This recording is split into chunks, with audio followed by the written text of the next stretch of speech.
would like to get Sage translated into your own language. It really isn't a hard process, and I will make sure that I will write Dan Damlin this afternoon and you to say that we want to get it translated both in Indonesian and in Kazakhstan and Russian. So that'd be great. And I think it's already done in Thai. So we just need to figure out if the other country needs to get it done.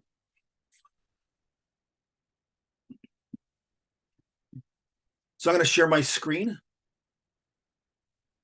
The PowerPoint doesn't have many new things today because basically we're going to be building models, and I'll be showing you some new features.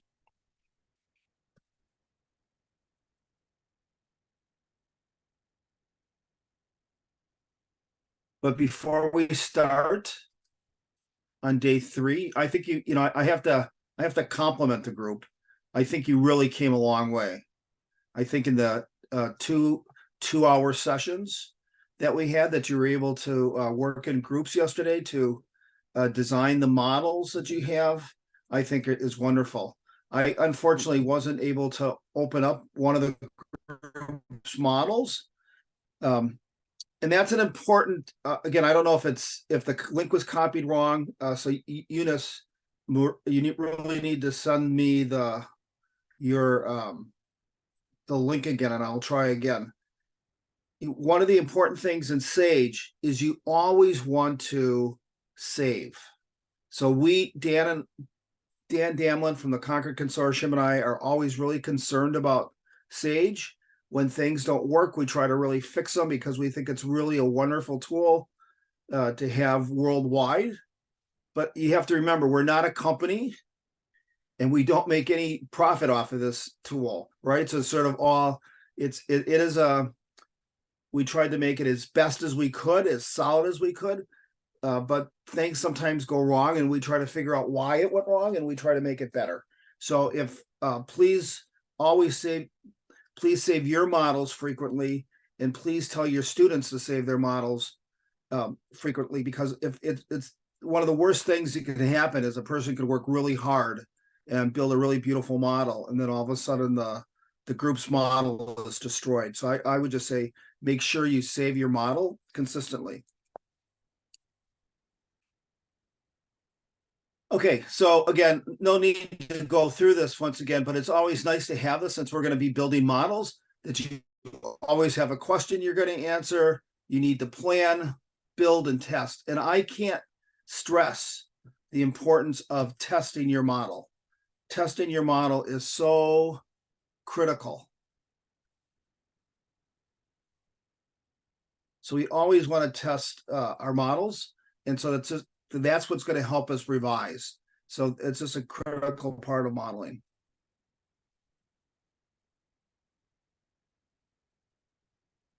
So remember, plan. You want to stress to your kid, you always have a question, you want to plan, you want to build, you want to evaluate, share it, and revise.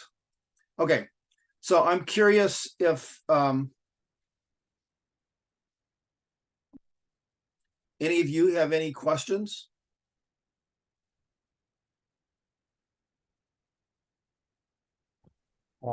Yes, sir. I'm just wondering because yesterday with the models that we created, there are parts that actually cannot number even because we actually can change it into number, and we can. But the thing is, when it comes to the amount of sunlight, no matter how I change it into numbers, it keeps on giving me graph. I'm not sure what seems to be happening on that model.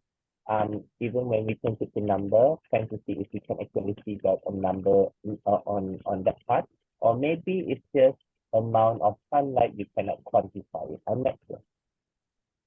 Right. So you would have to. I couldn't hear that very well because you come up at least for me, you come up a little bit. It's not your speech, it's the computer. The computer is making your language a little bit garbled for me. So I couldn't hear it very well. If you Can I try again? Is it better? That's better. But you should you should bring up your model, and we'll look at your model real quick. So I'll Okay. stop and you should share your model. I'll just open back the model. Unis, that opens something up, but your model's not there.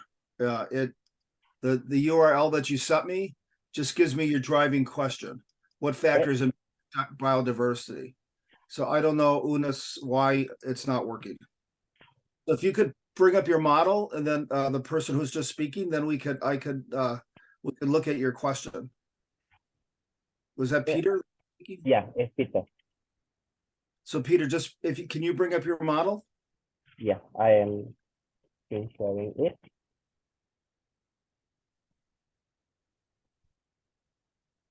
Okay, so this was the model yesterday that we shared. Oh, currently it's fixed. I mean, previously it was coming out here for the time exposed to sun. It was not number, it was a graph. Currently Right. it is fixed. This is, I'm going to show you a little trick right now. This is one of the troubles, but sometimes it just takes a little while for the numbers to show up. And Okay. often you quit and you come back in, the numbers will show up. That's Okay. one. And I'm not exactly sure why, Peter. I'm going to actually mention it to Dan today. I'm going to get a piece of paper so I can remember. I will definitely mention it to Dan that we just have that there's this funny glitch in drawing the models. But let me show you a way in which I'm going to go back and share my screen. Let me show you a way, because I think it's really important, particularly since you get towards high school. You want to really try to do a little bit of quantitative work. So I'm going to go to Sage Modeler, and I'm going to show you, I'm going to build a model really quick, but I'm going to show you a surefire way that it's always going to show up with the numbers. And it'll be a simple model. So I have to stop sharing and share my screen again. I just launched Sage Modeler. I think everybody can see that. So I'm going to launch Sage. No, I don't want to watch a video. Launch Sage. And I'm going to just build a really quick model. So I'm not going to even look for pictures, but I'm going to build a model of how sun and water influence plant height. Right. So this is going to be my plant height.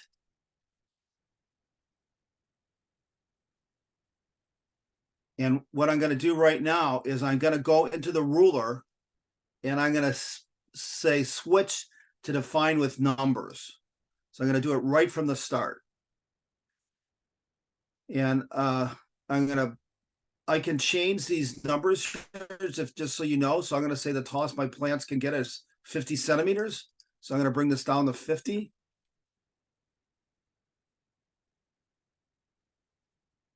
This is going to be my amount of water. And again, I'm going to change that right away to switch the numbers. And the amount of water I'm going to say can only be, like, let's just say 50 centimeters at the most.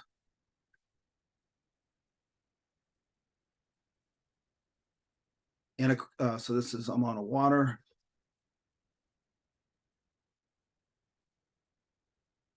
And this, the third variable is amount of sunshine.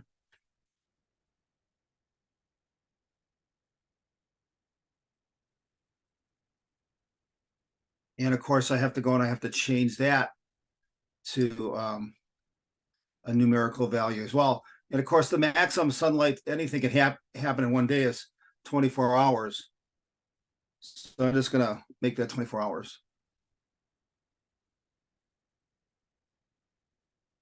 Let's see. Make sure to get that. So now I'm going to draw my relationships. And so the amount of water affects my plant height, and my amount of sunshine affects my amount of my plant height. And now I'm going to define those relationships. And so an increase in amount of water causes plant height, And I really liked what I saw yesterday. It varies. If it gets too much, then eventually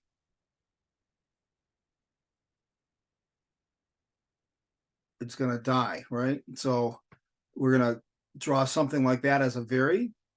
And of course, the amount of sunshine, an increase in the amount of sunshine causes plant height to increase. And we'll say about how much, we'll say about the same. So now, since I set the variables already at numerical, when I simulate, and I'll get a graph there. When I simulate, I want to collect Sage Modeler data. When I simulate this, and I'll record continuously, and my first one, I'll change the amount of sunshine it gets in one day. You'll see it's already numerical. And I'll stop. And then I'll record again. And this time what I'm going to do on run 2, I'm going to change the amount of water I have. I'm going to record continuously. And remember, this is at the valuable thing about static modeling is that it's just at any given point that it gets that much water and that much light, it's going to grow that much. So now I can graph. And I'm going to show you one other really important aspect. So my in this particular my x-axis, I first changed I believe I changed my amount of water first. So I'm going to just go look at the amount of water. And of course, my dependent variable is my height of my plant. So it's going to go on my y-axis. And there it goes. It's basically showing that as I increase the amount of water, I'm going to reach the maximum amount of the height of my plant. Now, the way I had the light set, it never really died, but you can see how it's all, there's not only are there numbers in the table, but the graphs also come out numerically. Now I could play around if I really wanted to study how water impacts plant height. I really do know if it gets too much water, they die. And so I probably would want to explore how I could fix my model. But let's also go ahead and I'm going to just graph. Well, I'm going to graph. Well, I'll show you two things. I don't know if you noticed this, but one of the things you could do.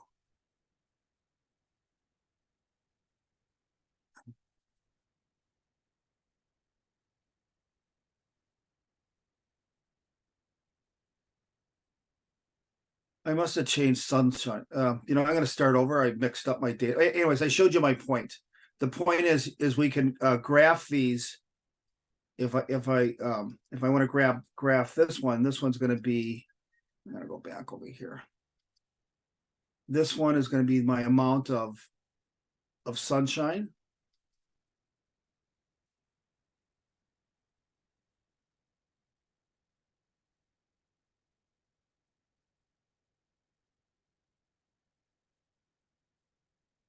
And of course, here is also my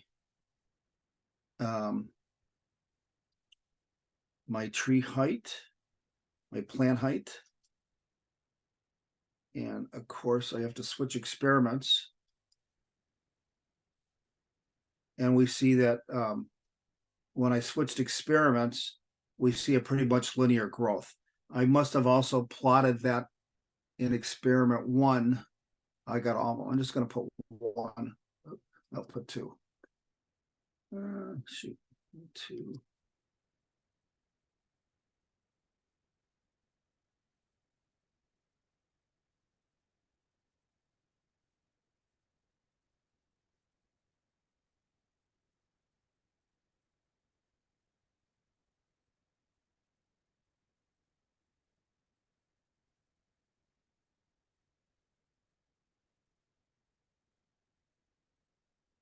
I guess I never varied my, I was in the first study that I changed the amount of,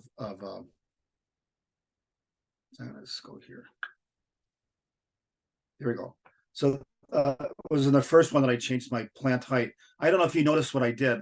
It's actually fairly cool. You can switch between your runs by just clicking this up here, right? So when I went here, this gave me my, you'll notice that I did not change my amount of water because it stayed consistent as I changed as the plant grew. But I can go back and I can just go look at, I can go back and look just at amount of sunshine affects plant height as well. And of course, the same thing is true up here. I can go and I can look at, just click on one.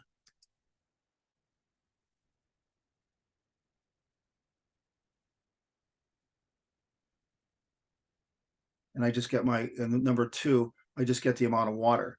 Now, one other feature I want to show you, we can sort of look at these and we can compare them from going from one graph to another graph. But Sage actually has a really, really interesting feature. If I click on this graph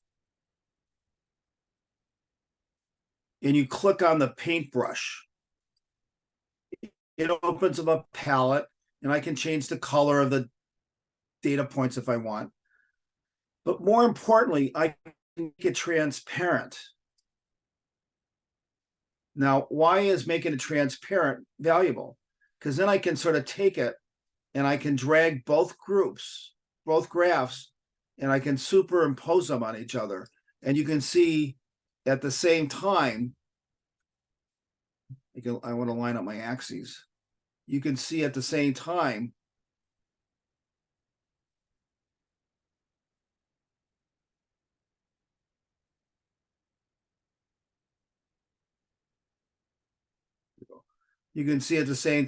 about how the amount of water affects plant growth and the amount of sunshine affects plant growth, right? So this is the amount of sunshine and this is the amount of plant growth. So you can compare what I did in that experiment both times. So that's kind of cool. Okay, any questions on that? So you can easily get numerical values. That's what I wanted to stress, simply by starting to build your graph from the beginning with numerical values. If you want to switch back and forth, then the easiest thing to do is remember to save your model, change the variables, save it again, because every time you make a change, you have to resave it, save it again, and then come back in and it should be numerical. So then I'm going to stop sharing. And I'm going to, any questions on that, by the way? That makes sense? Okay, well, I'm going to go back to my PowerPoint. And I think everybody can see that. So are there any other, those are the big questions that came across for me. Was I really wanted to go back and give you a surefire way about how you could add a numerical value. And I'm glad we had the conversations about how to get your languages put into Sage. Any other comments or questions? So I have questions. Okay. When we work with the numerical scale, is it important to introduce a unit for the student, but the number, the amount of water or the amount of sunlight, the unit for them? Because we have already worked with the numerical. Right. So I certainly would, right? So I really didn't carry out a study. One of the valuable things about this is you could actually, in your class, actually do the experiment and measure the amount of water and then compare it with real Sage. So in that case, it's really important that you keep track of the units. A Sage does not have a feature that allows you to add the unit, right? You just have to have the kid remind you, right? So you can change it to numeric, but you can't type a unit aspect on that, which is a little bit too big. If I was a teacher, particularly, I would definitely stress that units are important. All right. Because they are.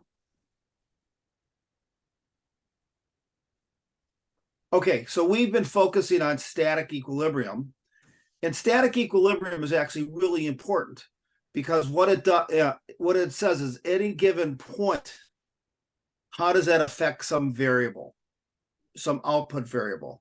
So if I give it this much water and this much sunlight at any given point, what is the height of my plant? That's what static equilibrium is all about.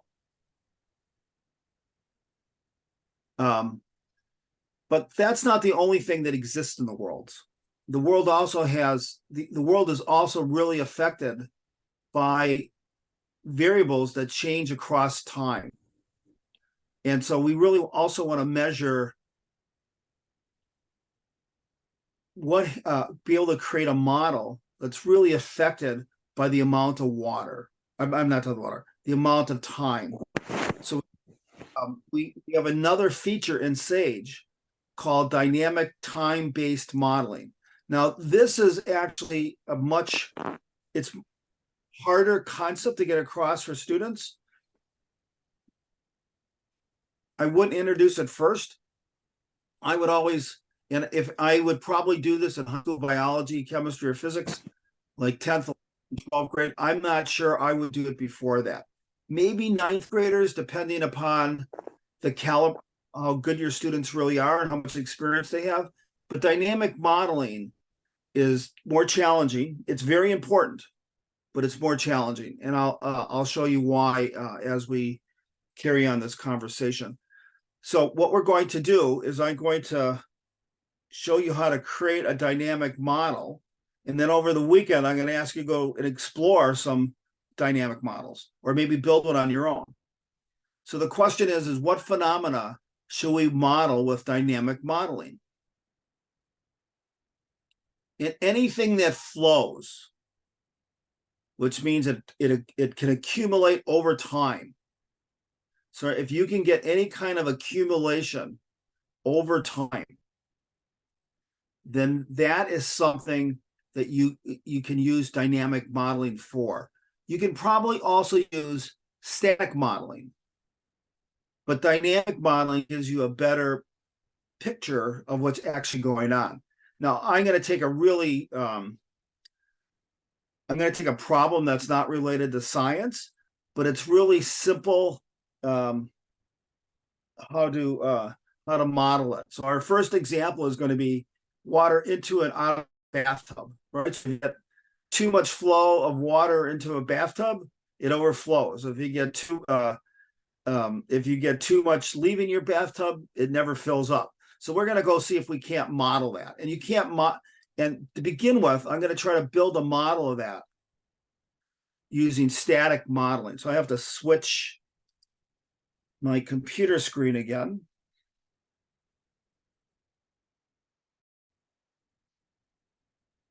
Okay, I think everybody can see the Sage thing. I am going to launch Sage Modeler.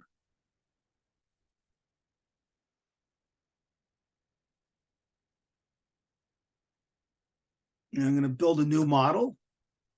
And the first new model that I'm going to build is just a static representation of water into and out of a bathtub. So I'm going to look for a bathtub. There's nice images of a bathtub. I'll just select one of them. I don't really care which one to select. I'm going to select a faucet. So that's my water in. And I'm also now going to select a drain pipe, a sink drain. Yeah, that looks pretty much like a sink drain. So I'm going to add it, add image. And now I'm going to quickly draw a static model of this. So I got my bathtub. I got my drain. And I have my faucet in. So these are all my variables. I can then go and build relationships.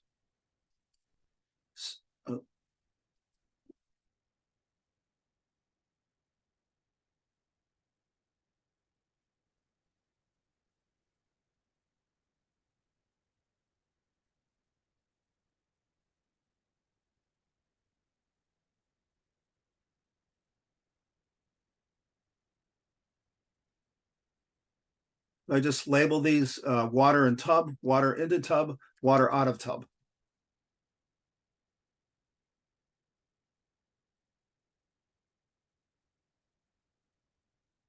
So an increase in water into tub causes water in tub to increase.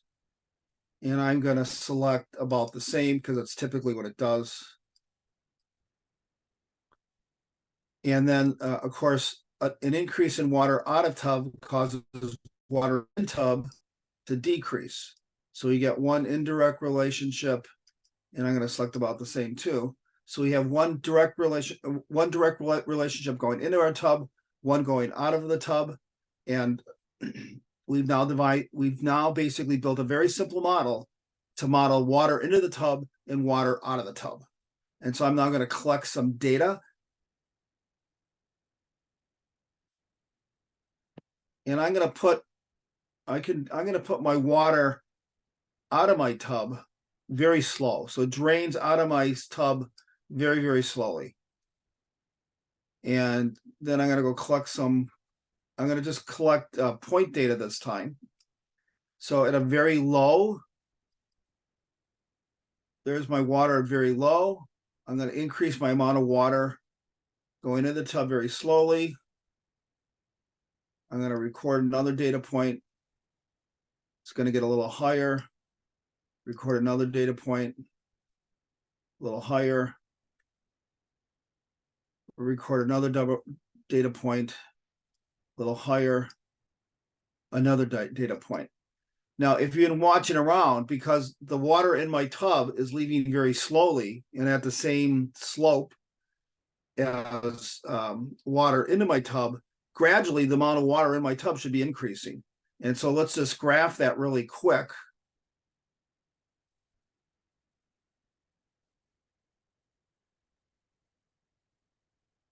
So again, my y-axis, which is my dependent variable, should be the water in the tub. And I want to look at it with a comparison with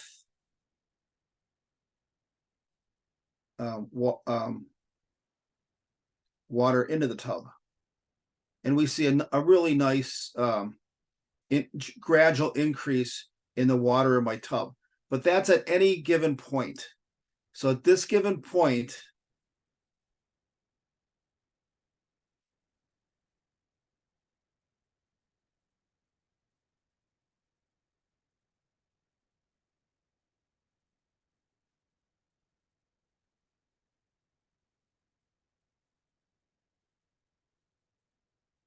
okay, well, I was hoping I could put both of them on there at one time, but I couldn't.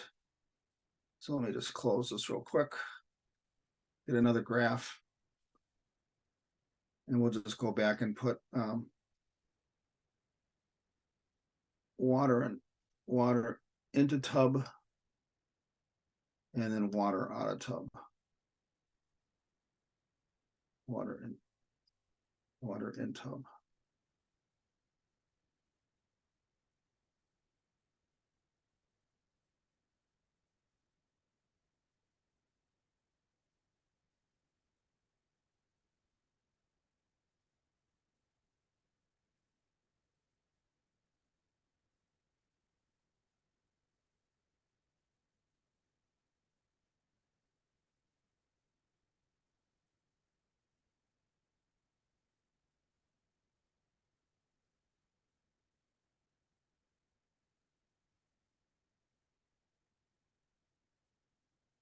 Right, so we get our straight line, and this purple point just says that this one given instance, when the water is flowing into the tub at this rate, when the water is flowing into the tub at this rate, this is the amount of water I have.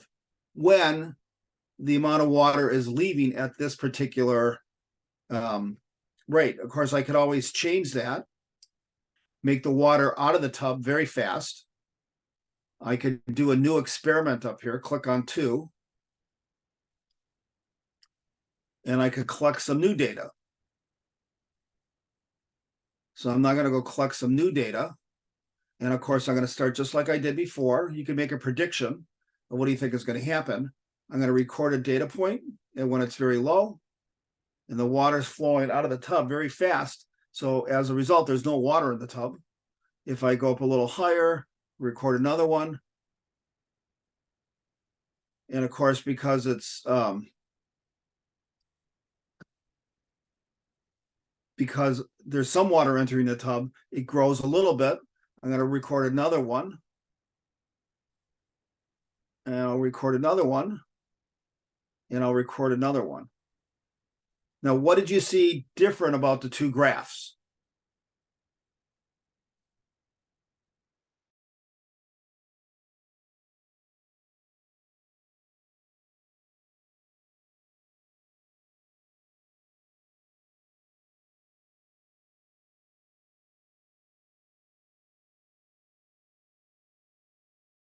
A new graph.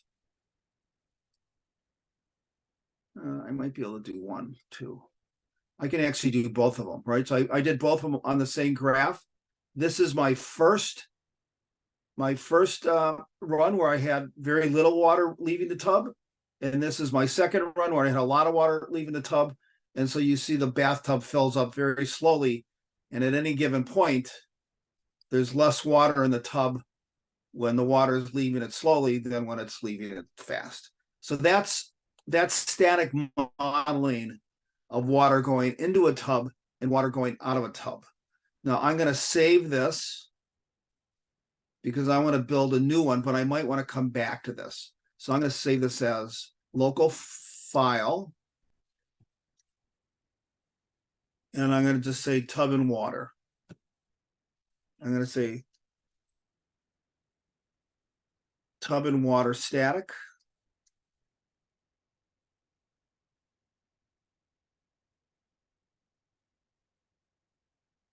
And I'm going to download it and put it on my computer. So now I have it. And if I want to come back to it, I can. I'm not exactly sure I will, but if our conversations lead us that way, I will go there. So now I'm going to come up and I'm going to select create a new. I'm going to build a new model. And this time I want to illustrate the same idea, water into the tub, water flowing into a tub, but I want to use dynamic, which basically says as you add water into the tub,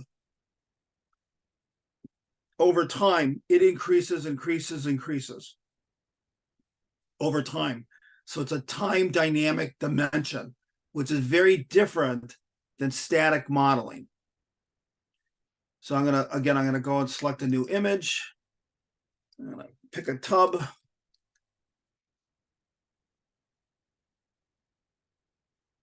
I will pick a different bathtub this time, simply so we have a different look.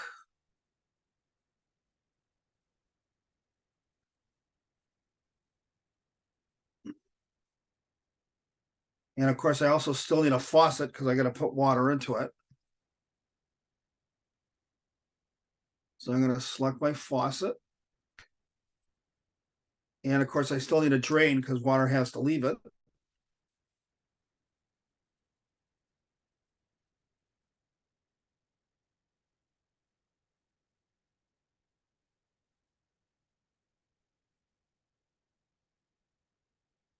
And there's my sink drain. So now I have all the parts. So there's my faucet for the water going in.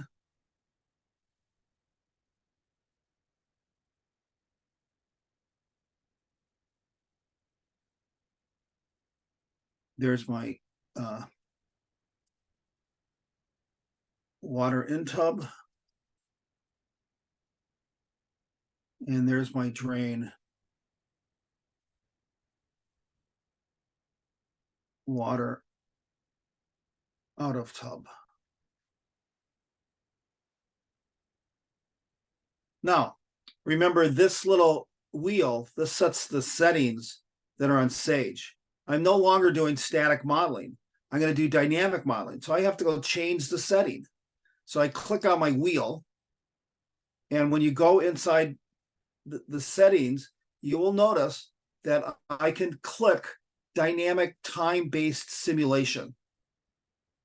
So I'm going to click on it. That's going to basically change what I can do. I'm now in dynamic modeling. How does it change? Well, once again, I'm going to start with my output variable, which is going to be the water in the tub. And remember, I said it's a collector.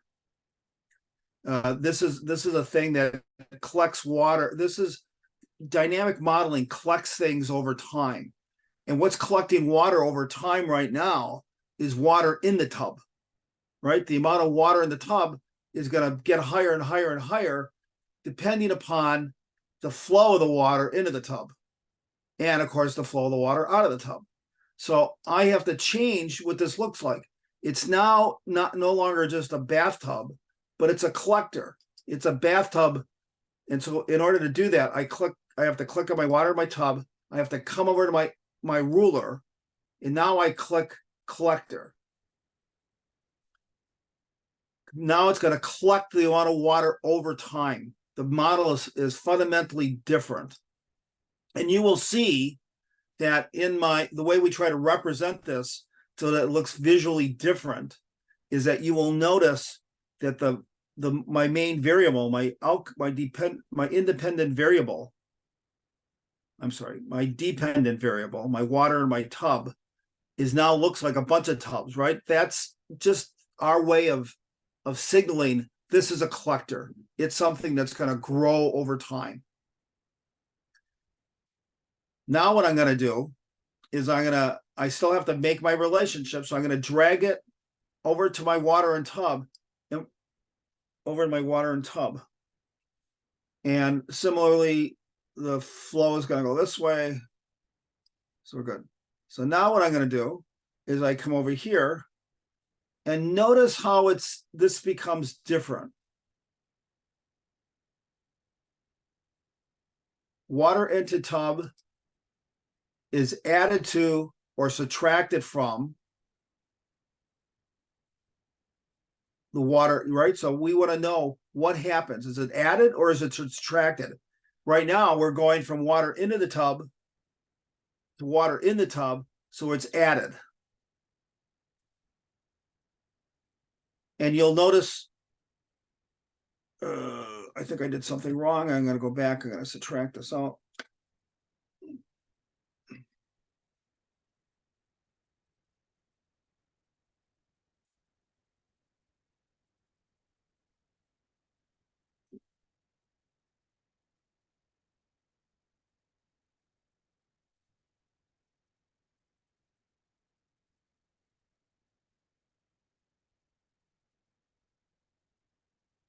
Okay, let me just do that over again.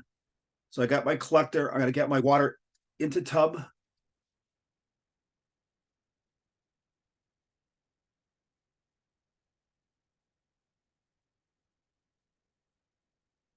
Highlight this variable. I'll go set the relationship. And so what it says now, the water up, I'm going to set water in the tub. The water into the tub is added to water in the tub at each step. And you'll notice over on my main screen, this is also changed. It's no longer that little red arrow or that little blue arrow. It's now really a thick arrow that shows flow. So this is showing that water in the water is flowing into the tub, and the tub is accumulating and it's growing over time. Similarly, I can come over here and I can say, I can select water out of the tub. And so then it says water out of the tub is, now it's not going to be subtracted. It's not going to be added to, it's going to be subtracted from. And so now it shows water flowing out of the tub into the drain. And so this is the setup. Now, what does that look like when I collect data? So let's go simulate. And now what it's going to do is it's going to, because I'm basically collecting data over time, I'm going to have an initial setting on my tub. So we're gonna have we're gonna have the water flowing, into the tub, be fairly high, but we're gonna have water flowing out of the tub is very low. And predict over time what's going to happen. Well, we can see it here in a second. The lower I have the water out of the tub, the greater the water is flowing into the tub. Similar, if I have my water out of the tub very high, then I never build anything up in the bathtub, because the flow in is equaling the flow out. And so this is so, that's not what we want to have happen when we take a bath. We really want to have the water, we want to fill up my bathtub, right? Or we can make it somewhere in between, and you can notice that, then the bathtub fills up more slowly. Or I can sit there and I can have the water flowing into the tub is very low. But when the water out of the tub exceeds the flow in, I get no water in my tub. So let's just collect a couple of data points, and let's just simulate. And I simulated very low. That's the first one. We go a little higher, and I'll record another 20, and I'll go a little higher, and I'll record a little higher. And so we can see at each one of those, the higher I get, as long as I'm keeping my water out of the tub consistent, I'm getting more and more water in the tub. Now, I didn't control for my number of experiments, so I'm going to actually start over at experiment 4.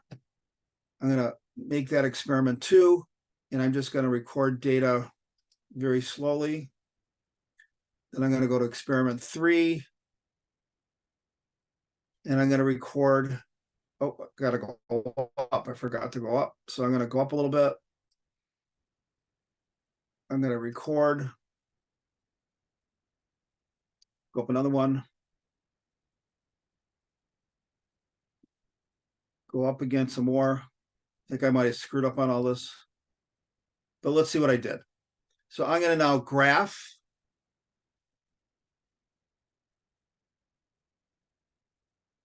And I'm going to go, and I'm going to start with 3. And I'm going to select. Now this is a little bit different too. So data points, I really want to see what happens over time. And so you can pick steps. Steps actually serves as time. So I'm going to just pick steps. And then over here, I'm going to say water in the tub, because that's what I'm looking at. And obviously I've plotted a series of different tubs. So when the water is very low, I screwed up on my data collection actually, but that's okay. So that's my last one. I'm going to actually not water in the tub. I want water in tub.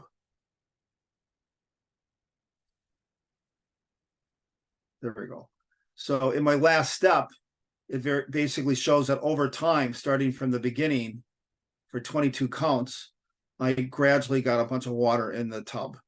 If I now graph 3, 3 is a little bit, I screwed up on what I did. I wasn't very systematic today.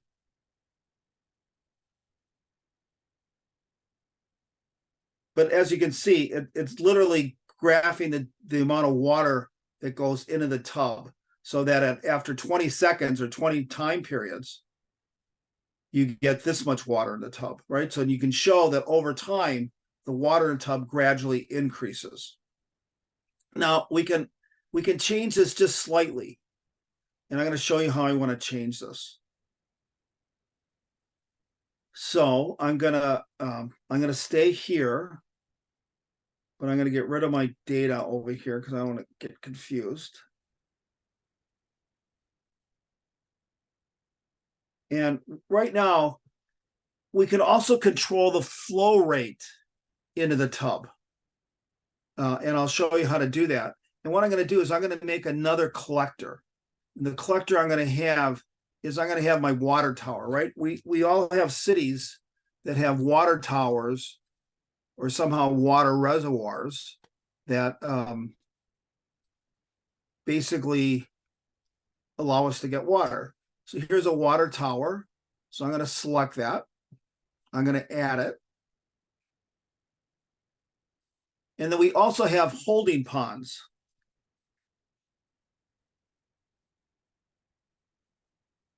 Or a pond in which once the water leaves our house, the water goes and sits in for a while so they can purify it. So I'm going to look for a pond, and I really want it to be a holding pond. So that looks something like a holding pond. I'll just click that. And so now what I can do is I can select, there's my holding pond. But it's going to be a collector because it's going to collect the water that leaves my house. So I have to go and I have to select collector. And similarly, I don't know what happened to my other image. I'm going to go search for it again, new image. And I want it to be a tower, water tower. There's my water tower. I'm going to add that image. And then I'm going to drag it into my screen.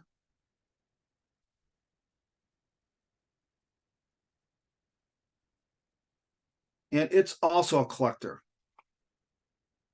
because it can run out of water if we use too much of it. So I'm going to specify collector. And I don't really need these anymore, so I'm going to get rid of it. And I'm going to have this flow into my bathtub. And I'm going to have this flow out of my water flow out of my bathtub into my pond. And you will notice that when I did that, this valve showed up. I didn't add it. It just showed up. And what that indicates a flow rate. So it's the flow of water into my tub, and it's taking it from the reservoir. And I can always just change this flow rate. So I can have a really high flow rate, or I can have a very low flow rate, which is going to control the amount of water that's going to go into my my tub.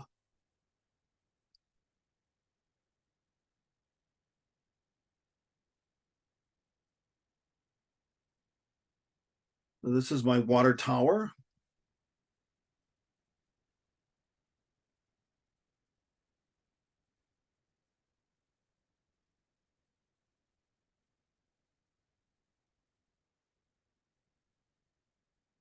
And this is my water holding pond. Water holding pond. And you can see that if I have hardly any water in my tank, if I have a high flow rate, but if my water tanks are empty, which there's water problems that happen throughout the world, that this happens all the time, the reservoirs are just really low, I'm not going to get any water into my house or into my bathtub. On the other hand, if I have some water in my reservoir, right, then and I have a very high flow rate, then I'm going to get water in my tub. And of course, I can decrease how it flows in. The faster I have it flow in, the faster my tub fills up. And of course, I can also change the flow out. And the more I change the flow out, the faster my tub fills up. And of course, the water in the pond grew. So hopefully you can see those changing. Again, this is all time-based dynamic modeling, because as I change the flow rate, again, let's set the water in my tub, let's set the water in my reservoir very high. It's sort of like where I live in Michigan, where we have lots of fresh water. And we can have the flow rate into my bathtub just, sort of somewhat. Of course, since there's nothing filling up my water tower, it's going to decrease over time. And of course, I could have something going into my water towers like rain to make it fill up more. And of course, it supplies water to my house or into my tub. And the flow rate out is very low, but typically it's a little bit higher than that. So you'll notice that giving these conditions over time, this is what happens. So the water, if I start off with a very high amount of water in my reservoir and I have a fairly large flow of water into my bathtub, my bathtub will slowly fill up and begin to drain, and will fill up the water pond. And so we can collect that data. I'm going to go up here and I'm going to record, rather than just 20 places, I'm going to record for 100 steps. And I can say record. And right now I had water in the tub, and you can see that the water in the tub at this setting, it filled up, but then it drained out. And of course, we could look at some of those other variables as well. Like we could look at, I can grab another graph.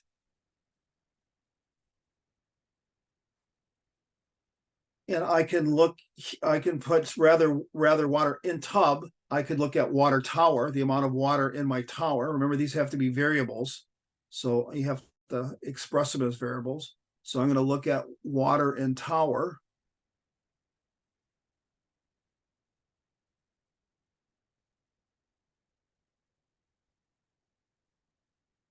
And of course, I want to have this be steps.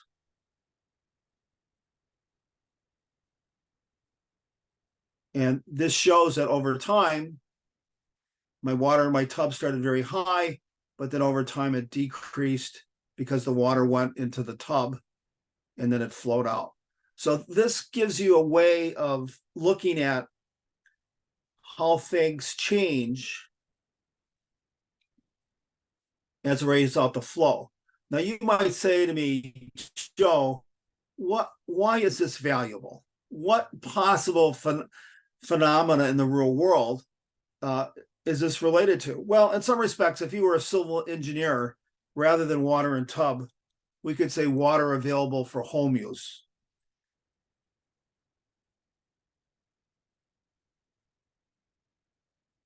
Right, so water available for home use. So we can really explore that, right? But I'm not in the civil engineering, I'm a scientist. And so what kind of phenomena in the scientific world could this possibly explain? So let me save this one just in case I want to come back to it.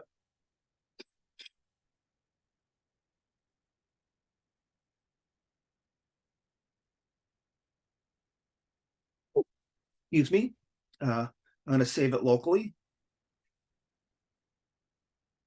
And this is water, and this is dynamic.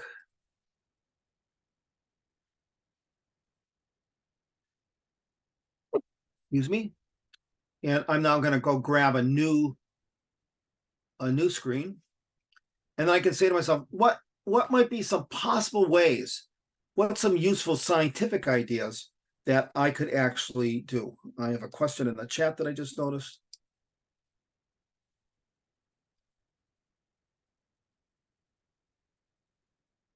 Right, so Peter suggested perhaps a food chain. And maybe Peter's what is going to want to try to model that for us. I guess we could have, well, I'm not a biologist, so I'm not going to think about that one that too long. I'm going to do another one that's really related to it, but certainly food chains, I think we could do it. But I'm going to sort of model, again, we always want to have titles. I'm going to have my rabbit population, or some kind of little animals that you have could be in your neighborhoods, but I'm going to have rabbit. How does my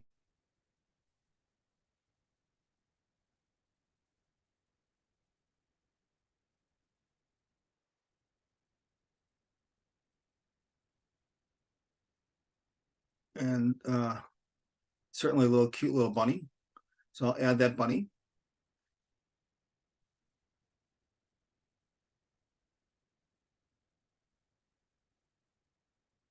And of course, my bunny population,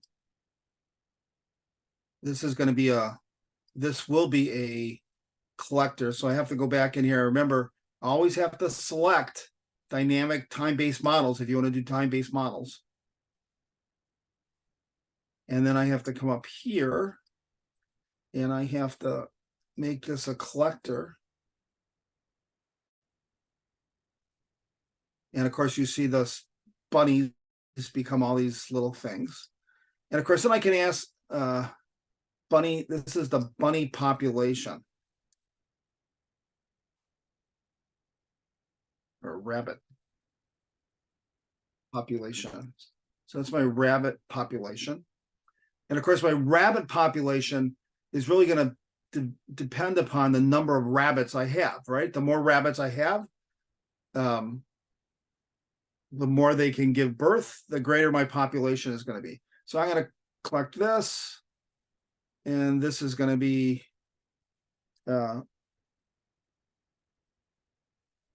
number of rabbits that I have. And of course, that's going to depend upon the rabbit birth rate.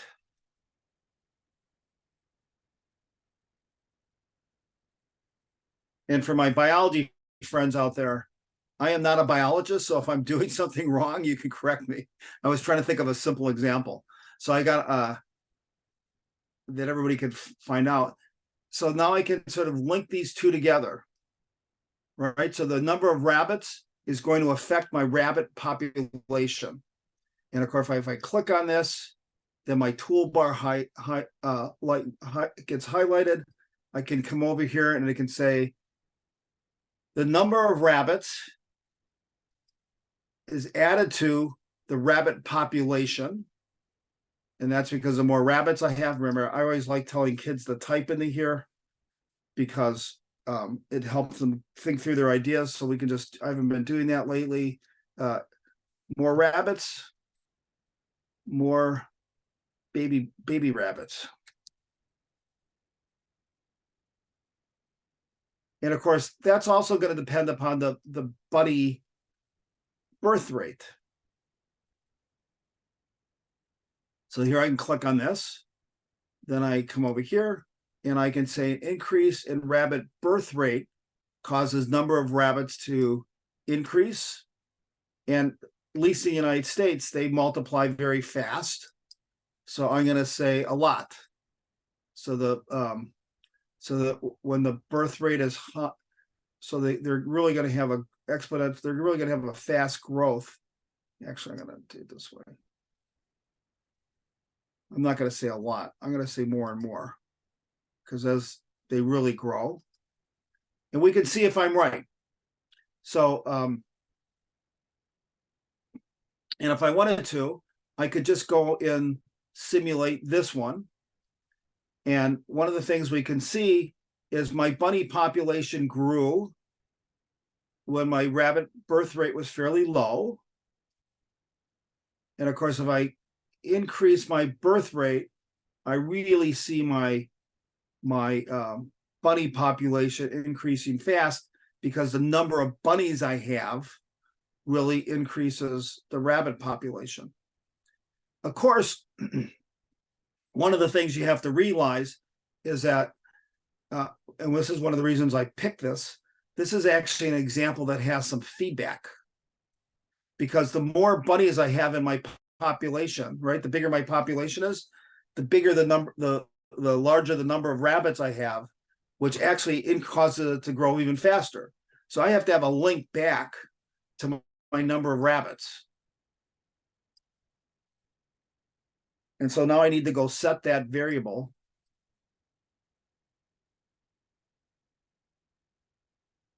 And so that affects, right? It's not affected by. So this is going to affect. So now it says more rabbit population means more is added to the rabbit population at each step, right? Makes total sense. As like Lisa made it sense to me. So now you'll notice what happened to my rabbit population. All of a sudden, my rabbit population, rather than being that linear, it became more exponential, because that's how populations grow. Populations grow basically exponentially, particularly when you don't have anything to control them. And in this case, I don't have anything to control it.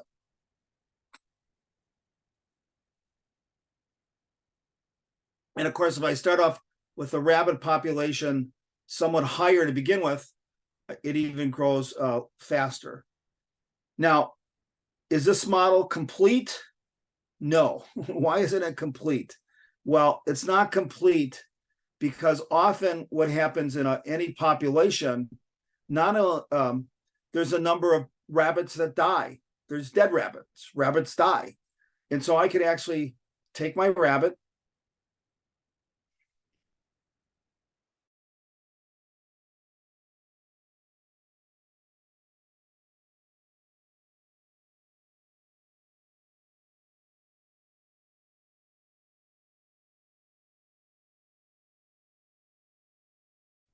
I want to call this death, rabbit death.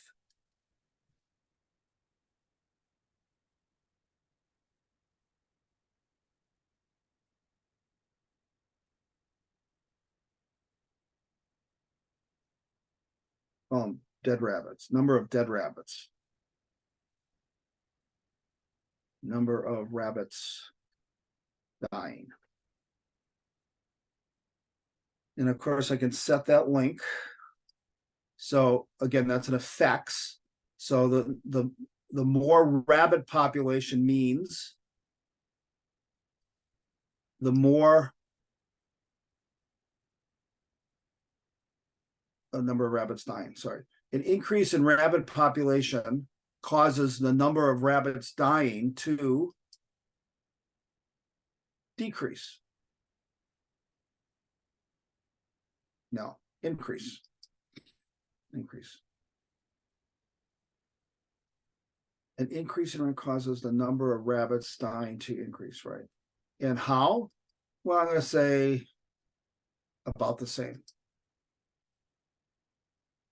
Of course, that's affected by my death rate. So I'm going to pick this up here, and that's death rate. And of course, the number of rabbits I have is affected by my death rate. So I'm going to build that relationship. So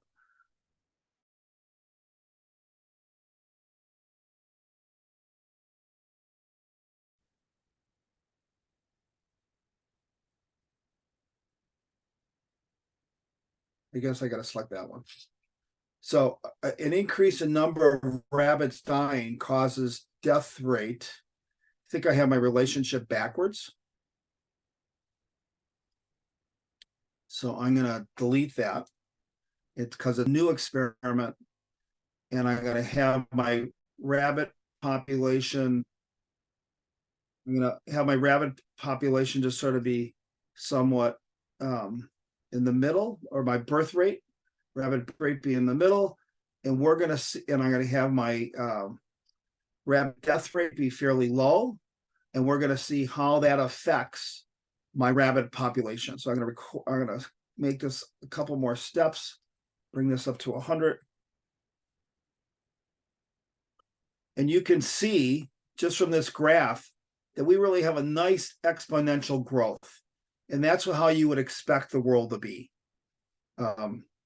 Interesting enough, I didn't expect that to happen. So I guess I did an okay job building this. We can record data.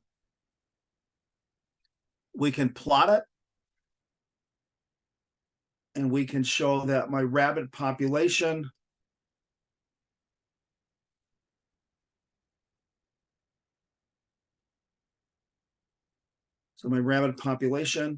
and this is going to be time.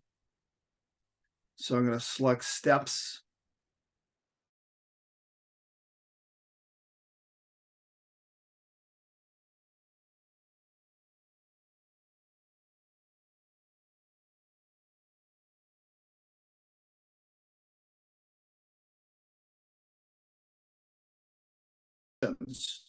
really are important. You can't really do this in a static model. So this model really shows, and again, this is probably more for high school biology, but it really shows how the rabbit birth rate and the death rate really impacts the rabbit population, or any some population that you wanted to put in there. Now, just to whet your appetite a little bit, this model is not complete because we can start adding more things to it. Like, for instance, what affects the number of rabbits dying? Well, one thing that affects the number of rabbits dying is predators. And I don't have predators to my model, but I certainly could add predators if I wanted to. I'm not going to do that totally. I'm just going to get it started. So I'm going to search for, I'm going to search for a wolf, because wolves eat bunnies. And so there we go, or foxes, something like that. So those are my predators. So I'm going to select my wolf for my predator. I can add it. And of course, that's going to affect the number of rabbits dying, which will then have an effect on my my rabbit population.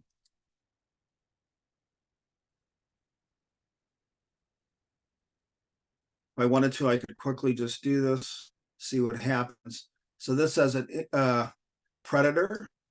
An increase in predators cause the number of rabbits to decrease. And let's just say about the same. And of course, if I now change my number of predators, doesn't seem to have much of an effect at all on my number of rabbits dying, which is interesting.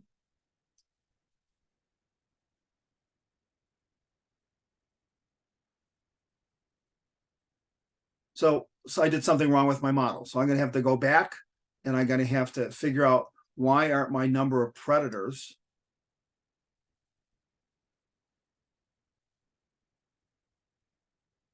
an increase in predator causes number of rabbits dying to, I select the wrong one, increase, and it's about the same.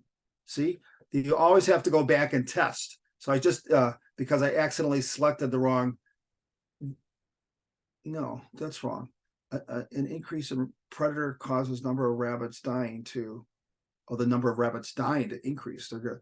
More rabbits are going to die. So now, and I still don't have still doesn't do anything. Okay, so my biologist friends will have to go in and fix this and figure out why it's not working, because there's something that's not right with it.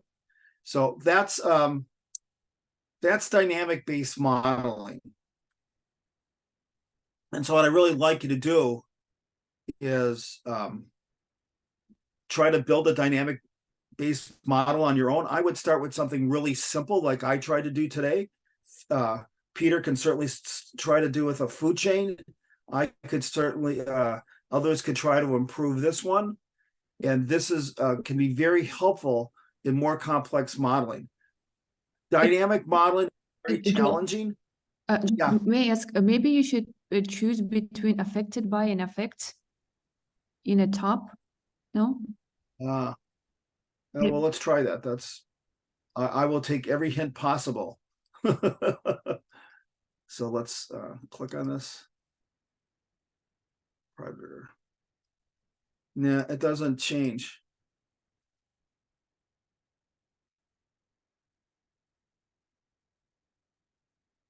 Yeah, it didn't change. So when I go to predator and I click on effect, it's strange that I get absolutely no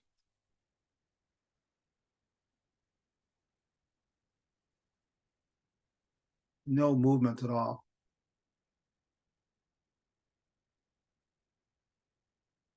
Well, I'm gonna go try to figure it out too. On Tuesday, you're gonna we might have a little bit of time to work on this, because you're gonna join back up with Anne. And maybe you're supposed to plan your water workshop. but maybe I can just spend a couple of minutes looking at this model, trying to figure out what I did wrong. But at least this part works, and I think you get the idea of oh, maybe the link's in the wrong spot. Maybe it has to be here. It's going to affect my population. What do you think? I bet you that's what's wrong. So predator is, now this is going to be affected by, this is an effects.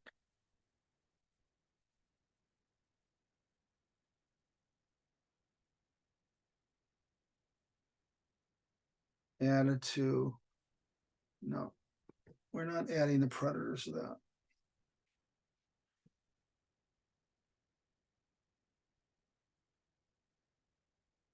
Anyways, this is why I love modeling. You start to model the- something and you don't know quite what's going on. And so you sort of have to figure out what the heck is going on. And I actually want us to do one last task, so I can't spend more time in this. While you're working on what I want you to work on, I'm going to actually go see if I can't figure this one out. But I'm going to pop also into your breakout rooms. So I'm gonna sort of stop sharing.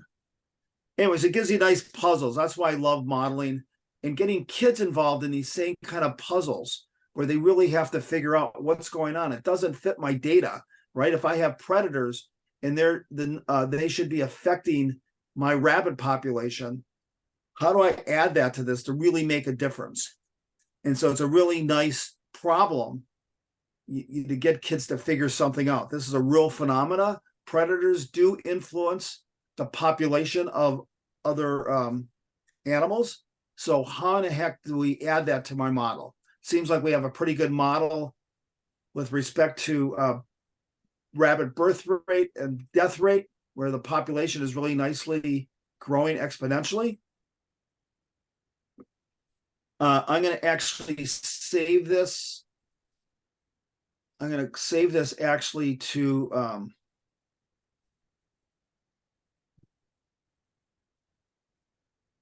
the web, so that you can actually, if you want to go in and monkey with this one, play with it, you can do that. So I'm going to share this. I'm going to copy this link,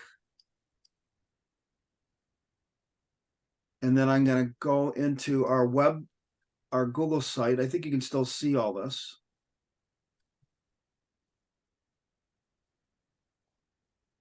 And I'm going to go to Sage Modeler. I'm going to go into day 3. I did not put a new document in there, so I'm going to put a new document in there, Google Doc, create and share. I'm going to call this links.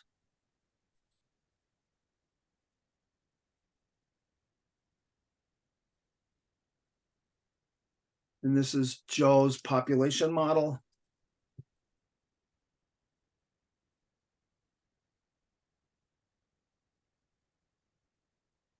And if you get time and you want to go and fix that, you can add, like additions to Joe's model, right? So you can come down here and you could say addition to Joe's model. And it looks like Norma is really interested in this. So I'm just going to put her name there, Norma. I'm not sure she's going to do it, but she seems interested. So I'm just putting her name there. And so you can see if you can fix it. Okay, with that, I'm going to stop sharing. And I'm going to start sharing again. And this time I'm going to share my my screen once again.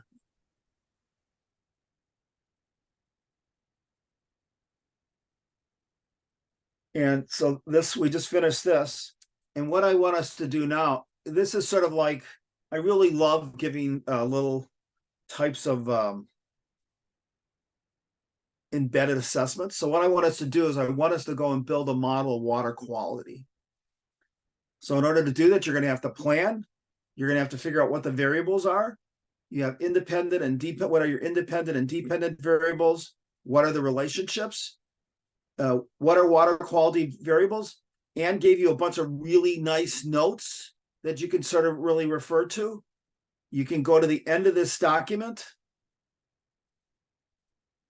And I basically provided a bunch of notes for you, right? Actually, Anne created these, but at one point. So this is how healthy is the water for our fish and other aquatic organisms. And it basically model building, it does the 5 points again. But when we come here, you can see this is some background information. How healthy is our water for our fish? And of course, one variable is pH. And it says most organisms need a neutral pH between 6 and 8. But people certainly affect it. And then the next one is temperature, et cetera, right? So this sort of works you through all the factors or the variables that Anne had talked about. And you can look at that for a while just to give yourself a quick review. There's our dissolved oxygen. And then if you just click this back button, it takes us back to this page. So you're going to have to plan your model. You can study Anne's, you can study the variables. Those are basically all from Anne's notes. Then you can build it. Remember, building it, you really want to represent each variable. You want to label each picture. You want to indicate the relationships between the variables, and you want to specify how if they increase, decrease, or vary, etc. So this is a little sort of a little cheat sheet of how you can go about doing that. And then of course, you want to test, you want to revise, you want to fix it up. And I'm going to put you in the breakout rooms, and I don't quite have 30 minutes today. So what I'm really going to give you is 20 minutes so we can come back at 1:45, because I do have to leave a little early. And I would like to look at one model. I want to encourage you to share, to basically save your model and share it into the link that I just told you. So I'll come into the breakout rooms. You might not be able to finish. If not, maybe we can finish on Tuesday. But let's go into our breakout rooms right now and start the building of our models. So Buren, can you put us in the breakout rooms? Yep. Okay. Are there any questions, by the way, before we go? Yeah, actually, I have one question. Okay, so From build your model, and we'll. Yeah, go ahead. yeah, you on your model, The you model I have the built? yeah. You have the feedback that's from the rabbit What was your population. question? Yeah, I wondering about the feedback. Yeah, that the arrow that you feedback from the number of population and also the number of rabbit. Can Right, you maybe that's it. So we can go fix that later. Right now, I'll go try that. So, but you should try and do this right now, right? So let's focus on this for 20 minutes. I'll call you back at 1:45, okay?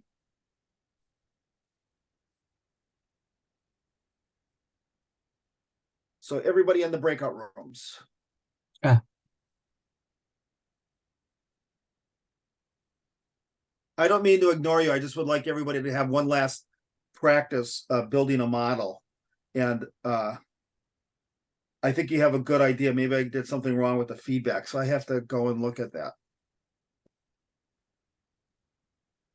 No, actually, I just don't understand about the feedback. Why you have to have the feedback from the number of rabbit, from the rabbit population to the number of rabbit. That part I'm not quite understand.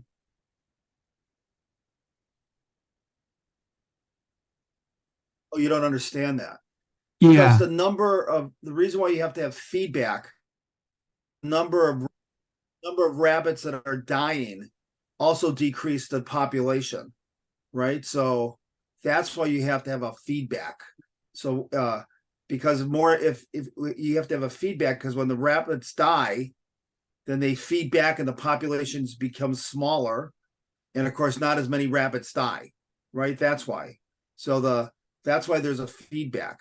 So you could have just a link from, and I could be wrong, I'm not a biologist. So I think what we need to do is, what I like about modeling is the reason I like modeling is because it can allow us to explore and then test the model so quickly. And so I just Mhm. don't know. I'm not a biologist actually, so that might be. I was assuming that if I have a rabbit population, it's going to decrease by the number of deaths. Yeah, But yeah, the number that of part deaths yes, is going to that feed part is back into my okay. population. Yeah, but before you add the dead rabbit, we will just have the number of rabbit and the rabbit population, right? And then you make the feedback from the rabbit population to the number of the rabbit. Yeah, this part that I'm not quite understand. Yeah, let me open up my modeling. Yeah, let me open up my. Let me open up my. Let me open it up again. Yeah,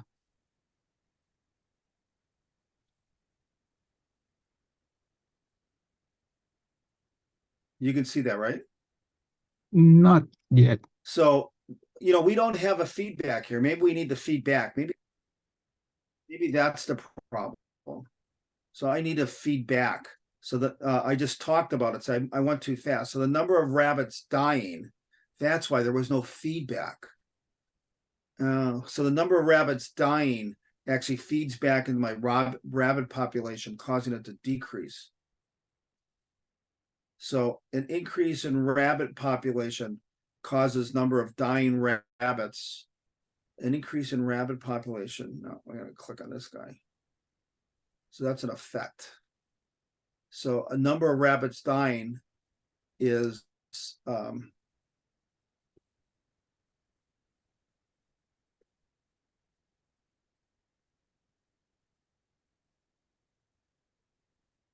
I guess it's subtracted from.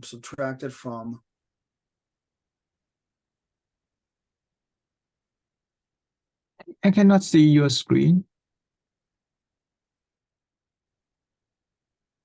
Oh, you can. I'm sorry. I thought I shared it.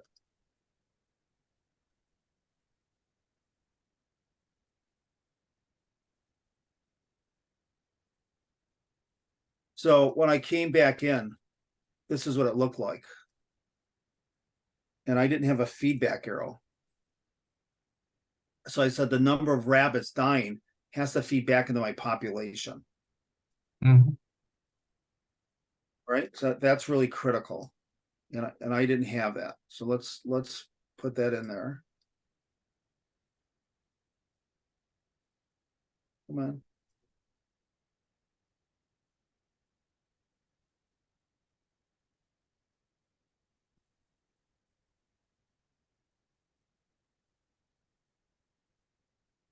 Oh, that's interesting.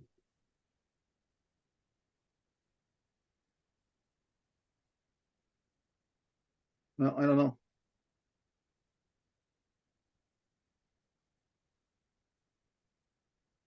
I can do that, but that's not right. Oh, maybe that is right. The number of no, well, let's see. Let's see what we can say. So this says, I'm going to say effects. The number of rabbits dying is subtracted. No, we have that already. That's this.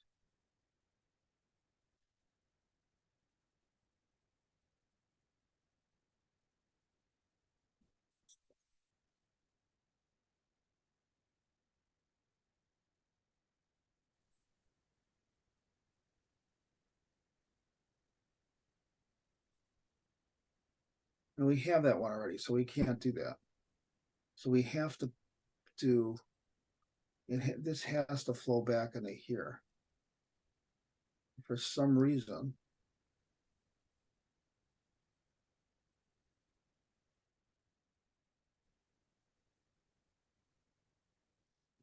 I don't know why I can't get a flow back. Can it go back to the number of rabbit instead I of the think we rabbit want to. population?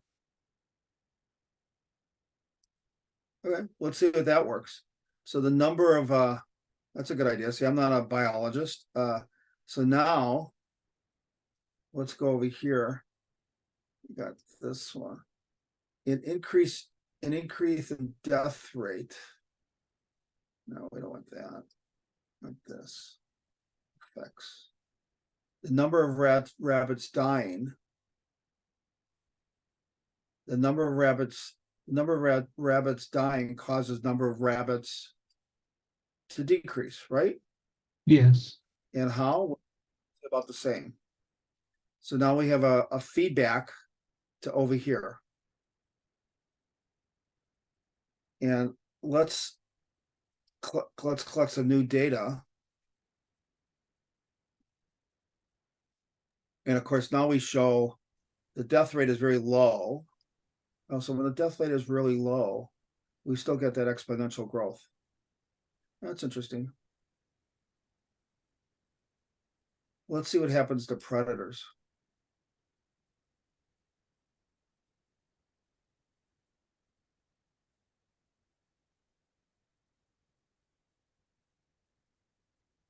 So the predators is going to decrease my number of rabbits. So predators. Predator causes number of rabbits dying to increase. Yes. Decrease. Yeah. Decrease.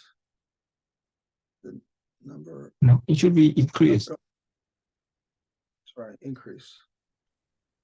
And this is, let's say, about the same, and let's see how that changes our model. Let's go to a new experiment, 4. And let's have the rabbit birth rate be very high. And if we change the birth rate with the other variables the way they are, we actually get some nice, we do get an exponential growth. And of course, let's see what happens if I increase my predators. Oh, and then my number of predators affects it too. You see that? Yeah. So we have a much better model now. What did we do? I'm going to try to explain this group when we come back. We had a link to, we forgot to have a feedback link to the number of rabbits. Yeah. Who am I speaking? Am I speaking to Buren? Burin? Yes, I'm Burin. Who am I speaking with? Burin. It's So I me. could tell him who I was speaking with. So we needed to have a feedback loop. So the Yeah. feedback is And really when we had a important, feedback right? loop, then we got a nice impact. That's good. Yeah, really important. And of course, I So I was getting think nervous because I the wanted them to go do their models. So I wanted them to be able to. yeah, because from my observation, it So look we'll like show that them the this for a couple of feedback. minutes when we come back, and then I think on Tuesday.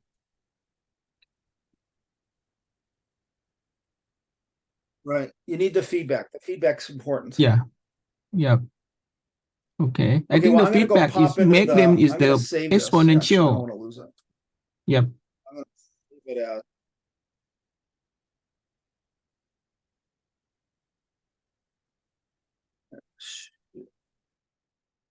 Okay, thank you, Joe. This is with feedback. I'm gonna call this with feedback. And I'm gonna go share this link.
I think we're all back, pretty much. And I popped into each breakout room for a little bit. Actually, I spent some time with Buren, and we went over the model I was trying to create. And part of the issue is we didn't really have a feedback loop. So it might be fun for you over the weekend just to go and explore the model that Buren and I created. I'll just share it with you really quick. Let me share my screen.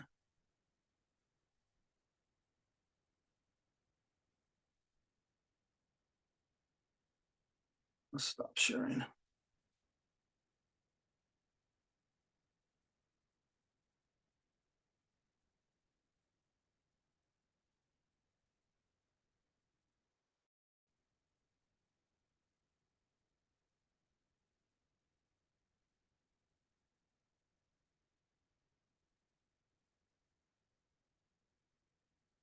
I'm going to just share my screen real quickly with you. There's nothing to share. Where's my share?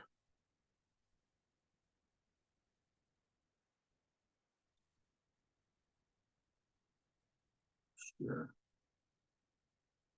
No. Anyways, I shared this, saved this link with you too. You might want to go look at it. If you look at the original model that we had, which I believe is here. No, I'd have to go pull it up. Anyways, if you look at the original model we had, we didn't have a feedback loop. And this seems to work pretty nicely. You had a number of rabbits dying is going to affect the number of rabbits that are in the population. That's a feedback loop. And so those become really important in predator-prey relation, well, in trying to figure out populations. So the number of rabbits dying impacts the number of rabbits I have, which impacts the total rabbit population. And then when we do something like that, the number of predators that I have, and if you watch how the small graphs change, you'll see as a number of predators I have, then now affects tremendously my population. If I have a lot of predators, they're going to cause the rabbit population the number of rabbits to die, the number of rabbits dying to increase greatly, which is going to influence the number of rabbits, which influences the rabbit population. On the other hand, if I only have a small number of predators, then the number of rabbits dying doesn't necessarily equal the number of rabbits who are born. So we get we see a nice population. So that seemed to be that little fix that seemed to work very nicely, actually. I dropped into both pickup rooms. I was actually really pleased to see that both groups were trying to work on dynamic modeling. And what I'm going to suggest that you do over the weekend, if you go to the Concord site. No, that's not it.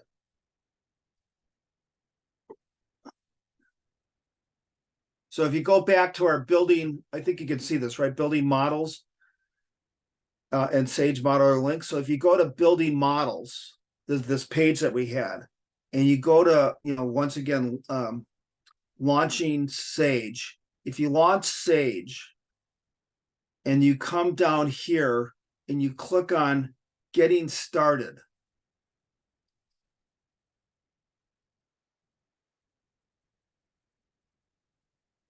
there are these tutorials, and you can click on well, it's not the tutorial I want.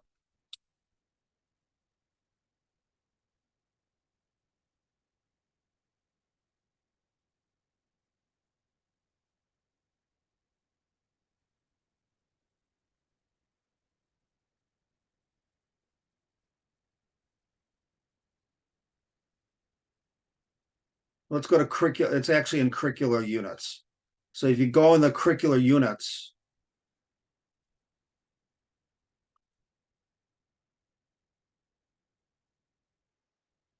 and you go building models collection. then this takes you into a deep dive into both static equilibrium and dynamic equilibrium. You all seem to be pretty good at static equilibrium. I'm going to encourage you to open up that link to go to dynamic equilibrium. And I'll show you once again how to get there. Because I think dynamic equilibrium is so important in our society because things exist in systems that change over time. And yet in schools, we actually don't focus on it that much. And so many of our students, many of us, have trouble with dynamic modeling because it's a different way of thinking. And so I'm going to encourage you to go to this link and read the part on dynamic modeling. It will, you know, you heard it from me, but always hearing it from someone else, right? So here it is, dynamic time-based modeling always will help you in understanding something deeper. And so I really want to encourage you to go look at this. This will really help you. It won't take you that long to read. And I know that English isn't your first language, but it will truly help you understand it. So I'm going to show you once again how to get there, and I'm going to start from the beginning. So what does that mean? That means that I'm going to go back to this page. Nope. This page. I'm going to go back to this page. Hopefully you can all find this page in your in our materials. You're going to click on Launch Sage Modeler. And then when you say Launch Sage Modeler, you could go to Getting Started, and there's a little bit of a tutorial, but you want to go to Curricular Units. And then when you get in the curricular units, you want to basically scroll down to where it says Build Models Collection, Building Models Collection. You want to click on it. That will then take you to all these teacher resources. There's a really simple Getting Started. If you're a little bit lost on what to do, you can read this Getting Started with Sage Modeler. But the one I really want you to focus on is this one that's called A Deeper Dive into Static Equilibrium and Dynamic Modeling. That will really, if you read the whole guide, it will really solidify your knowledge on static equilibrium, but also on dynamic modeling. So that's a little bit of a homework. I actually do have to take off right now. On Tuesday, we're getting back together with Anne to look at water quality. I think I'm going to try to talk with Buren and with Kethra over the weekend. Maybe we'll spend a little bit of time building models of water quality. So we'll just take a little bit of time. I know that a number of you tried to work in building dynamic water qualities. You can use a dynamic model, particularly because some pollutants increase over time. Typically not in a stream, right? A stream has water flowing. So using dynamic models to actually simulate what happens in a stream is much harder, although you can add flow rate, right? So you can add what's the flow of your stream. And if you have a very slow, if the water in your stream is flowing very slowly into like some bigger reservoir like the ocean, then the pollutants in your stream will build up over time as well, because your flow rate is very low. On the other hand, if you have a very fast moving water system, then the pollutants won't necessarily build up in your stream. Where they'll build up is in the lake or the ocean, wherever your stream dumps into. So you can use dynamic modeling for stream building, although it is much more complex. And I really have to take off because I got to get to my doctor's appointment. Anyways, have a good weekend. Thank you. I will talk to Buren over the weekend, and we'll probably spend a little bit of time. Again, I want to see what Bjorn and Kessler have to say, because I think they have something else planned for you on Tuesday, although it will be related to water quality. So I'll write some notes. Bye-bye. I hope you guys learned a little bit about dynamic Yes. modeling, and we'll see. Bye-bye. Bye-bye. Yeah, bye. Thanks, See you. Joe. Bye bye. Yeah. Bye bye. Bye-bye. Bye. Bye. Nice to meet you all. Peter, can you share the link that we worked before? The links, the link that the models that I built, can you still hear me? The models that I built are actually in day 3, and you'll have Joe's initial Yeah. model. It says Joe and Buren's model. Yep. You'll see that. So there's 2 models in there now. There's both Joe's model and there's Joe and Buren's model. And you can go look at it. Okay, I gotta go. Bye-bye. Bye-bye. Thank you. Bye-bye. You, Joe. Have a good day. Bye-bye. Our day finished.